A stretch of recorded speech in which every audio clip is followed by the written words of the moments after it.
Hello guys! Welcome sa aking walang kwentang channel. So nandito naman tayo para sa panibagong video. Pero bago ang lahat, shoutout muna dito sa mga kasama natin na nagpapa-shoutout sa ating YouTube channel. Sila pala ay si Perla Escobar. So siya, shoutout sa iyo boss. Ang pangalan niya ay Zane sa server 373. At the same time kay Boss Tulo ng server 133. Oh, halos parehas lang kami nito ah. Kunti na lang, magkasama ata kami sa server nito. Paps, mag-antibiotic ka na para gumaling yan, no? Tapos, ang huli sa lahat, pero una-una nag-comment natin ay si Dream na sa server 487 at ang kanyang in-game name ay Ampon. So, malilegitimize din ang pagiging legitimate child mo, boss. So, shoutout sa inyo guys and enjoy playing. So, ngayon, ang ating video naman kasi about dito sa skill talent. Kasi ang hirap pa-levelin nito guys. Sobrang hirap. Biruin mo 68,000 ata or 64,000 para magpa-level nito. Medyo nag-stop na tayo sa magpapa-level nito. Level 27 na. Kasi ang gastos niya sobra. Tapos yung iba naman, ewan ko kay RP ata, RPPH ata. Basta yung BK yon. Ang point of view niya dito sa skill talent ay yung raid. 'Di ba? Yung raid ang gusto niya. Ako kasi para sa akin to. This is my point of view dito sa Blade Knight. Para sa akin mas okay itong i-max yung sword play. Yung pinakababa na skill. Kasi makikita niyo doon may freeze na effect yung sa kalaban natin. So para siyang ma-stun or mapi-freeze, ibig sabihin nun parang ma-slow mo siya sa madaling salita. Okay din naman yung raid, no? Pero kasi yung sword play kasi parang mabilis kasi siya mag-effect. Tignan niyo dito, yung pag level 15 na siya, yung sword play has 15 higher chance to trigger yung freeze attack niya. Yung una 3 point something lang, tapos meron pang 15, tapos meron pang 50%, so almost 68% mag-activate yung freeze mo.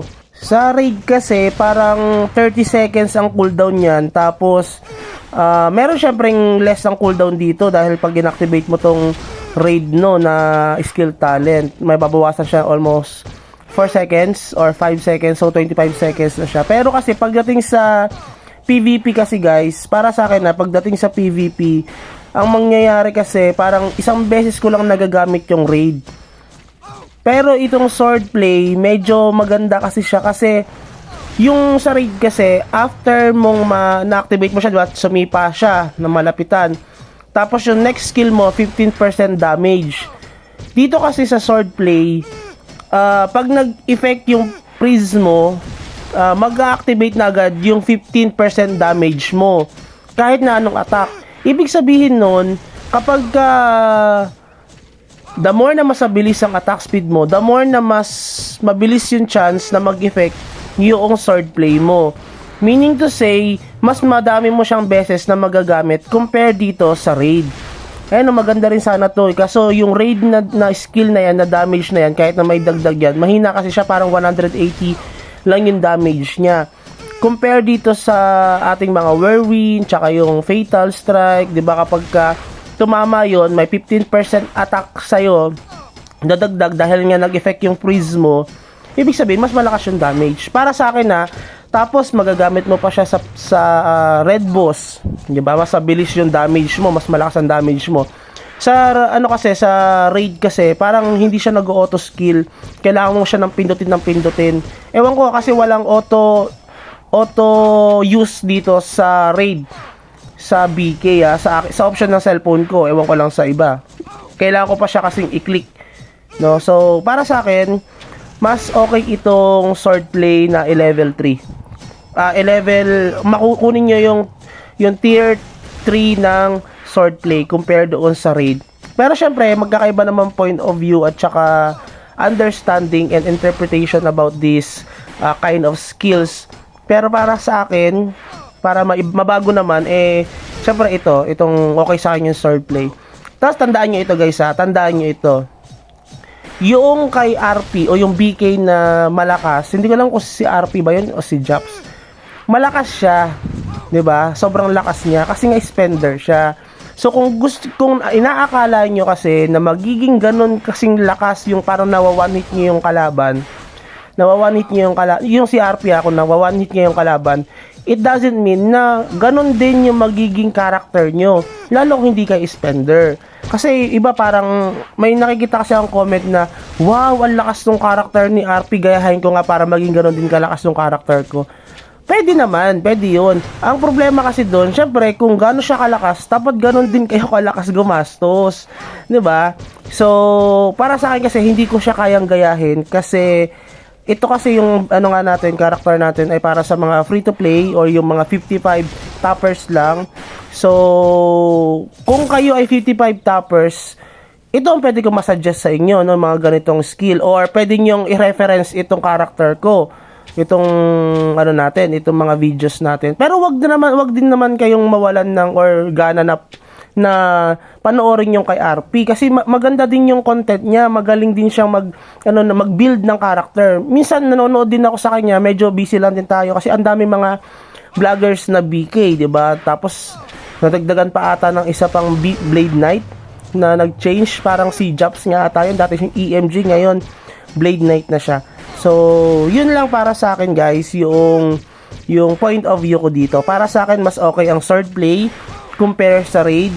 Kasi, mas mabilis yung chance na mag-effect yung sword play compare doon sa cooldown ng ating raid. Oo, maganda yung raid guys. Kasi, after mo magamit yung raid, yung next skill na gagamitin mo is another 15% bonus damage.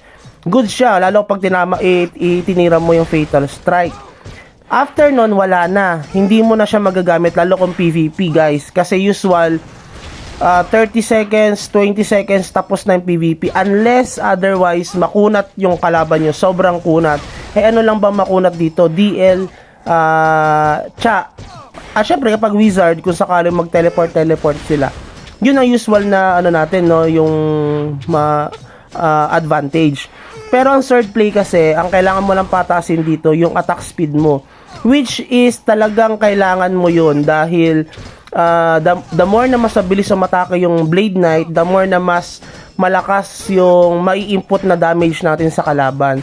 Kasi meron ako nakita na Blade Knight na binild niya ay 200 sword. Medyo bumagal siya talaga guys. Ang lakas ng damage niya nga lang, pero ang bagal niyang umatak. 'Di ba? Hindi ko na sabi kung sino, napanood ko lang siya eh. So, pero ang bagal niya umatak. Pero syempre kapag nag-PvP kami, parang hindi ako mananalo sa kanya, no. So, depende pa rin sa character niyo. Ano bang preference niyo? Pwedeng yung character niya kasi pang PvP talaga, pero hindi siya pang red boss. Hindi ko siya nakikita na nag-red boss dito sa server namin. Bihirang bihira. More on AFK lang siya. So siguro ganun yung trip niya dahil nga medyo busy rin sa buhay, 'di ba? So yun, magkakadepende pa rin kung anong gusto nyong i-build do sa character niyo. Pero para sa akin balance itong ginagawa ko para sa mga hindi ganoon ka gustong or hindi masyadong gumagastos sa MU Monarch, yung parang libangan lang, no, para kahit pa paano pampalipas ng oras, at kapag inaaway ng jowa or ng asawa ay meron tayo paglilibangan, hindi tayo mambababae, 'di ba? Huwag kayo mabababae guys, 2025 na. So yun lang guys, and kayo ba? Ano ba ang point of view nyo dito sa mga Blade Knight? At alam ko maraming Blade Knight dyan na nakasubaybay sa ating channel, at maraming salamat sa inyo. And kapag umabot ka sa video na ito, please consider like and subscribe, and have a good day. Bye bye.